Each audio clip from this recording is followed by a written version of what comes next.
हम आज आपको बता रहे हैं कि अगर आपके बच्चे के अंदर बुरी आदतें आ गई हैं, अगर आपके बच्चे के अंदर बुरी आदतें हैं तो उनको दूर कैसे किया जाए।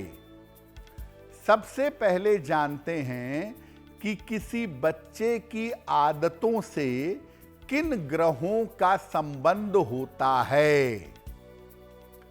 देखिए, बच्चे के ऊपर सामान्यतः 8 वर्ष तक चंद्रमा का प्रभाव सबसे ज्यादा होता है और कभी-कभी चंद्रमा का ये प्रभाव 12 वर्ष तक रहता है।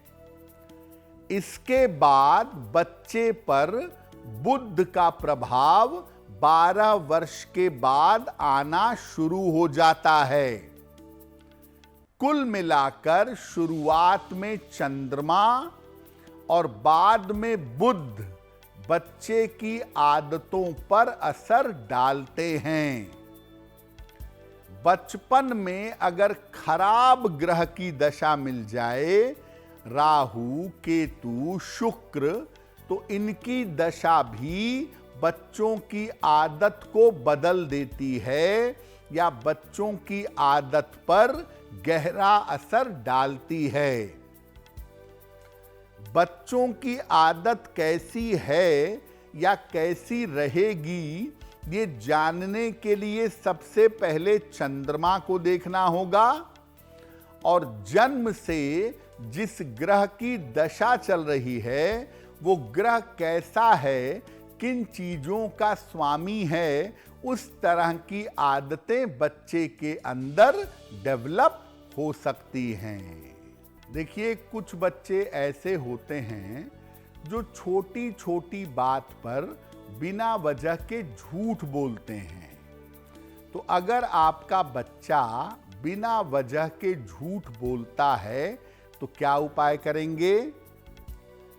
कुंडली में दूसरा भाव अगर दूषित हो जाए तो बच्चा झूठ बोलने लगता है। इस भाव से शनि और राहु का संबंध हो तो बच्चे को झूठ बोलने की आदत हो जाती है। बुध अगर किसी बच्चे का दूषित है तो बच्चा झूठ बोलकर दूसरों को बेवकूफ बनाता है। छोटी उम्र से ही झूठ बोलने में उस्ताद हो जाता है। तो अगर आपका बच्चा लगातार झूठ बोलता है तो कैसे उसे इस आदत से निकालें। रोज सुबह ब्रश करने के बाद बच्चे को तुलसी दल 2 पत्ते तुलसी के ग्रहण करवाइए। बच्चे को गायत्री मंत्र बोलने का अभ्यास करवाइए। 3 बार, 9 बार, जितने बार भी बोले, सुबह शाम बोले।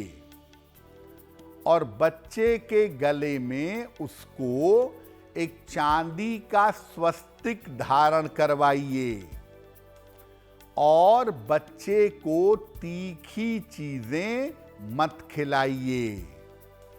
अगर आप ये उपाय थोड़े समय तक करेंगे तो धीरे धीरे आपके बच्चे के अंदर सुधार होगा और बच्चा झूठ बोलना बंद कर देगा। बहुत बार ऐसा होता है कि बच्चे गलत संगति में पड़ के या गलत सोच स्वभाव की वजह से घर से पैसे चोरी करने लगते हैं, सामान चुराने लगते हैं। बहुत महंगा ना भी हो तो 10 रुपए, 20 रुपए, 100 रुपए चुरा लेते हैं। अक्सर ऐसा करते हैं। ऐसा करते क्यों हैं? अगर किसी बच्चे के ऊपर राहु का ज्यादा प्रभाव हो, अगर किसी बच्चे के ऊपर राहु का इम्पैक्ट ज्यादा हो तो बच्चे के अंदर चोरी की आदत पैदा हो जाती है। कुंडली के लग्न का स्वामी यानी लग्नेश या चंद्रमा अगर दूषित हो कुंडली में तो ये भी बच्चे को चोरी की तरफ ले जाता है। कुंडली में अगर पृथ्वी तत्व गड़बड़ हो यानी कुंडली का निचला इलाका खराब हो, सारे के सारे ग्रह कुंडली के निचले इलाके में हों, तो भी बच्चे के अंदर चोरी की आदत पैदा हो सकती है। तो अगर आपने कई बार ये वॉच किया है, कई बार पकड़ा है कि बच्चा चोरी करने लगा है, तो क्या उपाय करें? बच्चे को फास्ट फूड खाने से बचाएं। पिज्जा, बर्गर, मोमोज, चाउमीन, ये सब जो फास्ट फूड हैं, ये खाने से अपने बच्चे को बचाइए। बच्चे को गाढ़े रंग के कपड़े जैसे काला या बहुत गाढ़ा भूरा ये कम पहनाएं। बच्चे से सुबह सूर्य भगवान को जल अर्पित करवाएं, या अगर जल नहीं चढ़ा पाता तो जब तैयार होके स्कूल जाता है तो 1 मिनट हाथ जोड़कर सूर्य के सामने खड़ा रहे। एक चंदन का छोटा सा टुकड़ा नीले धागे में डालकर बच्चे के गले में पहनाइएगा और बच्चे को सप्ताह में 1 बार मंदिर ले जाइए, धर्म स्थान पर ले जाइए, बच्चे को दर्शन कराइए। बच्चे के अंदर जो चोरी की आदतें डेवलप हो रही हैं, वो आदतें समाप्त हो जाएंगी। कभी कभी ऐसा देखा जाता है कि बच्चा टीन एज में खास तौर से गलत आकर्षण में पड़ जाता है, प्रेम मोहब्बत के उन चक्करों में जिसमें आकर्षण इन्वॉल्व होता है, उसमें बच्चा पड़ जाता है, अपनी पढ़ाई को, अपने व्यक्तित्व को चौपट कर लेता है। तो बच्चा गलत आकर्षण में पड़ता कब है? चंद्रमा अगर किसी बच्चे का खराब है तो चंद्रमा की खराब स्थिति के कारण गलत आकर्षण की संभावना बन जाती है।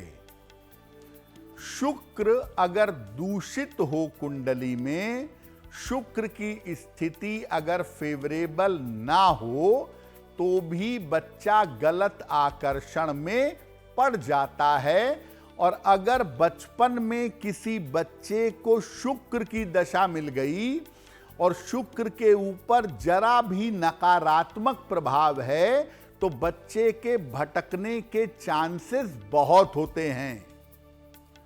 अगर किसी बच्चे की कुंडली में गुरु चांडाल योग है, गुरु और राहु का संबंध है, तो बच्चे के गलत आकर्षण में पड़ने के योग होते हैं और ऐसे बच्चे गलत आकर्षण में पड़कर किसी मुसीबत में पड़ते हैं या अपना नुकसान करते हैं।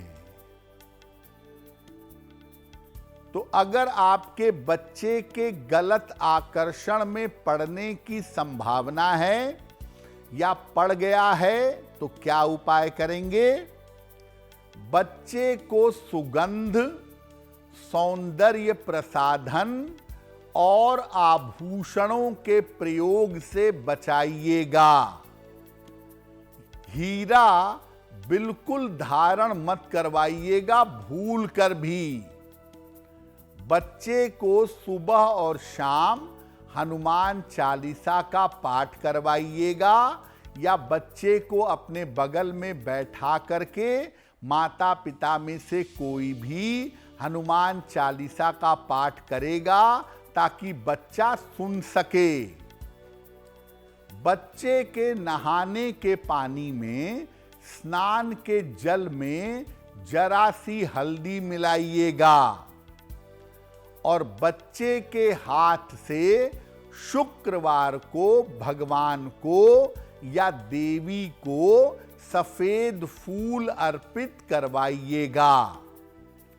अगर आप ऐसा करें तो बच्चा गलत आकर्षण से बचेगा, इधर उधर नहीं भटकेगा। अगर आप मुझसे जुड़ करके अपनी समस्याओं का समाधान चाहते हैं और चाहते हैं कि आपकी समस्याओं को ज्योतिष के माध्यम से सुलझाया जाए, तो आप हमसे संपर्क कर सकते हैं, जुड़ सकते हैं एस्ट्रो तक पर।